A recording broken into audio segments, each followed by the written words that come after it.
Have you ever wondered how some YouTube channels are getting more viewers, more subscribers, more engagement on their YouTube channel? Especially like when their content doesn't actually look any better than the content that you're creating. Well, today I'm going to share 3 YouTube tips that are going to help you grow your YouTube channel without actually creating more content. So let's get into it. If you're new here, hi, I'm Jolene. I'm from Calgary, Alberta, Canada. I own Home Stitchery Decor, which is a craft business primarily, but I do teach all kinds of tips and tricks to grow your business on YouTube. So don't shy away from the craft business. We're actually going to get into the helpful stuff right now. When you share your YouTube channel, you typically share the URL that YouTube assigns to you. So it looks like this. Mine here is in the top bar of the screen. It's youtube.com/homestitchery4/ or 5598. I don't know why it says that, but maybe one day I'll change that. But anyway, when I bring up my YouTube channel, it looks just like this. And I share that URL across all the other platforms. So Pinterest, Instagram, TikTok, Facebook, my LinkedIn account, etc., etc. When I'm sharing my content, typically I'm sharing content about things that I have crafted. When you're sharing your content, it should be about videos that you have made on your channel. Now, typically when people watch my short videos or clips on different platforms, they already know that they want to come and watch my stuff. And they come to my channel and I don't tell them to subscribe to the channel. Now, what if I had a way to tell them to subscribe to the channel right away? Well, you can do that. Anybody can do this. So when you're sharing your URL, I want you to add this tiny little piece of code to the end of it. So we're up at the top bar here, and we're just going to add to the end of the URL $!sub_confirmation=1. Now, when we hit enter, and it is going to bring up my YouTube page here again, what's going to happen is there's now going to be a pop-up that comes up automatically.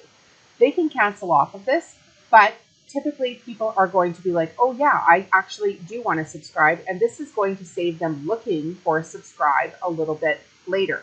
So now whenever you share your URL, be sure to add that text to the back of it, that extra little code on the end of your URL, wherever you're sharing your videos.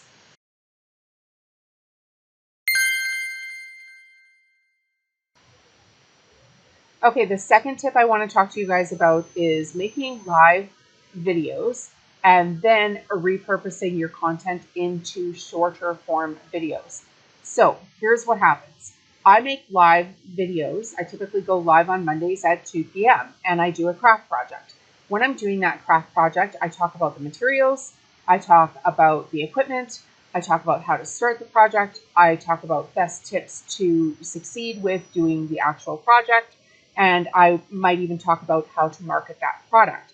So that's actually 5 videos that I could pull, 8 to 15 minute clips out of my lives, reload them onto YouTube. Now to edit those videos, I'm going to use CapCut to do that. I'll put a link right here for CapCut. It's a beginner friendly, really simple to use video editing software. And then I'm going to reload those videos up onto my YouTube channel with new titles and new descriptions. So instead of making more content, I've repurposed the content that I already made. So once you've done that with your live videos, you can also make shorts out of your video clips from your lives. And, shorts can be 1 to 3 minutes. Of course, both of these kind of videos, you can always link to the long form live. So if you can't get enough of this project, watch the entire live. But typically what happens when people are new viewers to your channel, they're not going to watch for a couple of hours. They want the information that they came to look for. They're going to get bored. And they want, it handed to them basically on a platter of what they're actually looking for. And then once they get to know you and like you and trust you, they'll come back and watch more of your content. Hey guys, I just wanted to interrupt the video and tell you that today's video is sponsored by me and my book, From Zero to YouTuber, which you can find on Amazon. This is basically a course, a $2,000 course in a $14.95 American book, teaching you how to start, grow, and scale your own YouTube channel.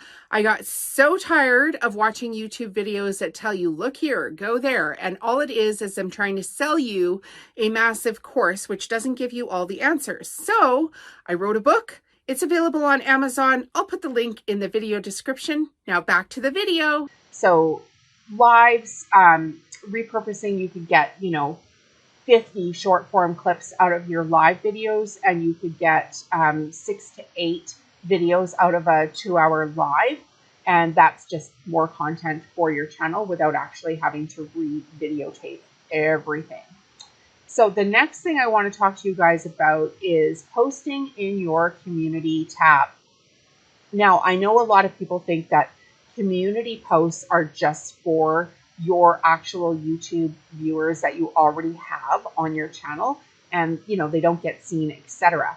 But YouTube's doing this new thing where they'll actually they actually have started pushing out community posts. So if your community post has an image on it, and the image is compelling and attracts new viewers, it doesn't have to be a meme, but it could be like, watch this tutorial, and it's an actual, nice image of it, and it shows what you're doing for your project, and it has, a link to it where it goes to your actual tutorial. Start posting those in your community tab. So you've already made the video, and basically what you need to do is make a whole bunch of media for that video, which directs people to that video. Now, YouTube is pushing those out in shorts. So when you are scrolling shorts now, you may notice that you come up to stuff and it's just a still image with writing on it. That's the community post that YouTube is starting to push out. So if you make some of them and they do well, of course, YouTube is going to pick that up and it's going to push out more of your content, or push that content out further to the algorithm. And you're going to actually start getting viewers and subscribers from your short videos. So those are my 3 tips for how to grow your YouTube channel without making a bunch more content. And you can start today. It's super easy. Leave questions in the comments if you have them for me. I'm happy to help out, and also gives me more video ideas. And you guys have yourself an awesome day. We'll see you in the next video. Bye.